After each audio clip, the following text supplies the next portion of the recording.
હું બોલતી જાઉં ને, આ શ્રી ગુસાઈજી, પછી ગુસાઈજીના લાલજી, શ્રી ગિરધરજી, ગોવિંદજી, શ્રી બાલકૃષ્ણજી, શ્રી ગોકુલનાથજી, શ્રી રઘુનાથજી, શ્રી યદુનાથજી, શ્રી ઘનશ્યામજી.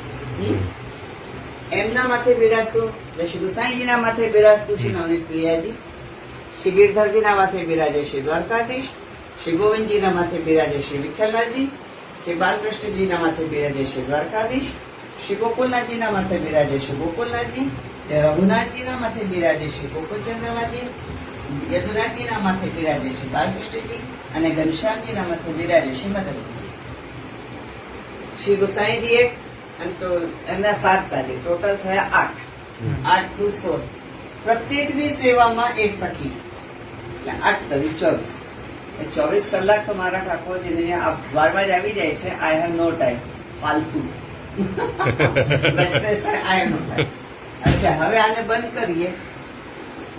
આને જયારે બંધ કરીએ છીએ, આ તેજપુંજ દેખાય છે, આ પ્રભુ છે, આ ભક્ત છે, એને સ્વામીજી ના જાણવા, આ ભક્ત છે.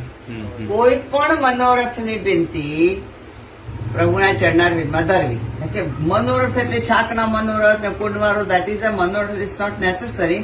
પણ તમારે કાલે ઠાકોરજીને તમે જગાડો, શિંગાર કરો, ત્યારે એમની કાનમાં વાત નાખો કે આ દીકરો કેનેડા જાય છે, પ્રભુ આપની કૃપાથી, અમે આપની કૃપાથી દિલ્હી જઈએ છીએ, અમે આપની કૃપાથી બ્રજ પરિક્રમા કરશું કે ગિરાજીની પરિક્રમા કરશું, આપની કૃપાથી જે બને. એટલે પેલા એના કાનમાં વાત નાખી દેશો ને, એક કઈ કાર્ય ક્યાંય નહીં અટકે.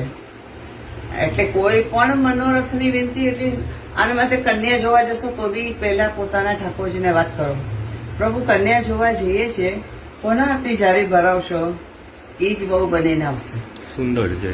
એટલે પેલા એને કાનમાં વાત ના હોય, તમારે ક્યાંય એક કાર્ય નહીં અટકે. આપણે ત્યાં કરતા નથી એટલે ગોટે ચડીએ જાઓ એમ. એટલે કોઈ પણ મનોરથની વિનંતી ઠાકોરજીના ચરણારવિંદમાં ધરીએ તો મહાપ્રભુજી અને ગુસાઈજીની કૃપાથી પ્રભુ નિકટ પધારે. નિકટ પધારે એટલે ખેલે. અજય પૂર્ણી સાથે આપ ચોપાટ ખેલતા, ખેલ મેં મેલ હૈ. તો મેલને વધારવા માટે ઠાકોરજીને મનાવવા પડે, એ તો બાકી જાય તો નથી રમવું. હવે એમને મનાવવા પડતા આ મનુહારના પ્રકાર: એકાંતિક મનુહાર, સામૂહિક મનુહાર, પરસ્પર મનુહાર. આ પ્રભુને મનુહાર કર્યા તો પ્રભુ રીઝ્યા. મનુહાર, રીઝવાર, વિહાર. પ્રભુ રીઝ્યા તો ભક્ત સાથે વિહાર કર્યો. અરે આ ભક્ત સાથે વિહાર કર્યો. આ તો મનાવાના, રીઝાવાના પ્રકાર છે. આ મનુહાર, આ રીઝવાર, આ વિહાર. પ્રભુ રીઝ્યા તો ભક્ત સાથે વિહાર કર્યો. વનમાં વિહાર કરીને પધારે તો વનની સખીએ દર્પણ દેખાડ્યા. વનમાંથી પધાર્યા ભવનમાં, ભવનની સખીએ દર્પણ દેખાડ્યા. ત્યાર પછી પધાર્યા ભોગમાં. ભોગમાં પધાર્યા તો 8 સમા છે, 3 ને 3 6 ને 2 8. 8 સમાના ભક્તોના મનોરથ પૂર્ણ કરતા કરતા ચરણારવિંદમાં સમર્પણ. ચરણારવિંદમાં વિનતી, चरणारविंद में समर्पण. तुम्ही से शुरू और तुम्ही पे कहानी.